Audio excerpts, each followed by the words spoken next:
Hi, I wanted to say thank you and to give you a little update on this 2-year anniversary since the release of Thrive. Actually, I want to talk to you a little bit about my personal experience in these last 2 years. I'll just set the context, which is that Thrive has been seen by over 20 million people. It's in 27 different languages, and we have had a chance to hear from hundreds of thousands of you in these last many months. And I, go to my email with Google Translate every day. So it's really a treat to engage with people from all over the world. Because we're like this hub of hearing from all of you, we have created something called Thrive Connect, where we're linking the most powerful innovations, especially with new energy technology, but not only, with philanthropists and investors who we're also hearing from. And another project is that we've created the Solutions Hub. And the idea behind that was to just give it a hub, an opportunity of a place for people from all over to connect and share best practices about what you're engaged in solutions. And we have over 900 groups from 96 different countries working on over 300 different issues already there. And that's just an uplifting and inspiring thing to be a part of.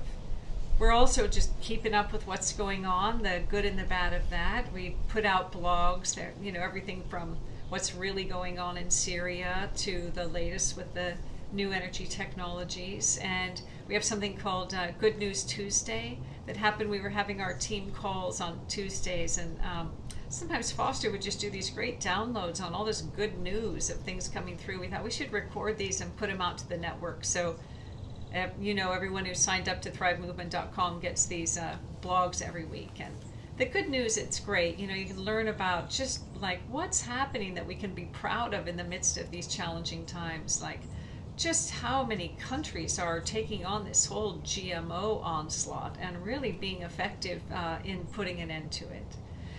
So I've been learning a lot in this process, and one of the things that's really been at the forefront for me is this feeling that I have that I've been learning how to navigate across what it feels like 3 different realities. It's like this 3-lane highway that I feel like I've been needing to figure out how to navigate. And the first reality is the dominant reality.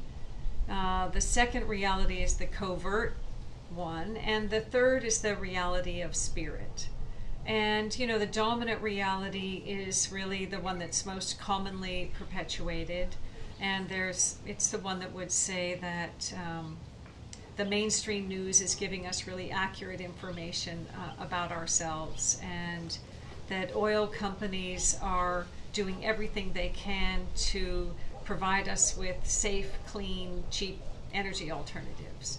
And that you don't need to know what's labeled on your food in the markets because you can trust whoever's behind providing you with that food. And that there are crazy, mean people lurking around every corner, so you better be really afraid and suspicious everywhere you go. And this dominant reality would hold that war and starvation are inevitable, and that if you believe otherwise, it's only because you're naive. So, lane 1. Then there's lane 2, which is this covert reality. And in that, it's kind of like the reverse of lane 1, where, this huge disparity of wealth, where 80% of the world's financial resources are owned by 8% of the people. That looks like a failure over here in lane 1 is actually a success over here in this covert reality, because it's the result of the intentional work of those who are the leaders of this covert agenda. These, very few disturbed and very powerful banking elite who are sort of at the top of the pyramid in this consolidation of wealth and power. And in this reality, the worldview is that it's fine for few people to control the rest of us, that it's okay for bankers to make up money out of nothing and charge taxpayers interest on it, that it's okay to rig elections and actually assassinate people who would potentially get in the way of this agenda around the world, that it's okay to pillage the planet for financial profit. That's the essential worldview of this covert agenda. And then, of course, this agenda is fully documented. We do our part to do that at thrivemovement.com, the website, and also in the movie, really to cohere this information. But if you do the research, it's inevitable that you will find the same few people at the helm in this consolidation of wealth and power. It doesn't matter if you're looking at health and pharmaceuticals or energy and technology or economics and banking. It's really all the same. So, this covert reality, it just kind of runs underneath or alongside everything that we're led to believe. And I remember after one especially uncomfortable conversation that Foster and I had with some friends, and we were coming home and thinking, how is it that this covert reality that's so well documented could be so socially uncomfortable to talk about? So we decided to do some research. We read this great book by Lance T. Haven Smith called Conspiracy Theory in America. And one of the things that he described was that in the 1960s, it was actually the CIA who coined the term conspiracy theory. It was in response to the Warren Commission report. It was the official government report that came out about the Kennedy assassination that claimed that Lee Harvey Oswald was the lone assassin. And even though there was a ton of evidence that that wasn't the case, they wanted to shine the light away from the CIA's potential involvement in that assassination. And so hence this propaganda campaign to make questioning any official government document a socially taboo thing to do. And of course that prevails today. If I question the legitimacy of the 9/11 report, then that can be uncomfortable, even though it doesn't even acknowledge Building 7 that fell without even being hit by a plane. So clearly they've been successful in that campaign, as I know many of you are also painfully aware.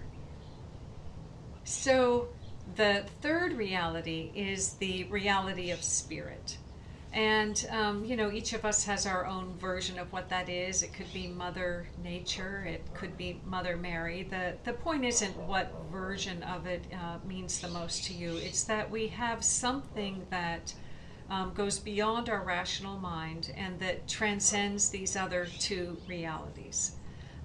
For me, this reality of spirit is the source of my inner knowing, and that through that inner guidance, really, I am led to discover my purpose.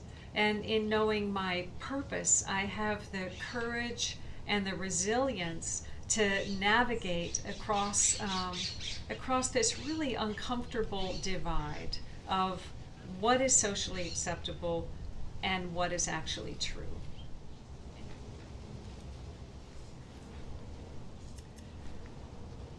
And I believe that it can be lonely and it can be uncomfortable, and in my experience, it is always worthwhile.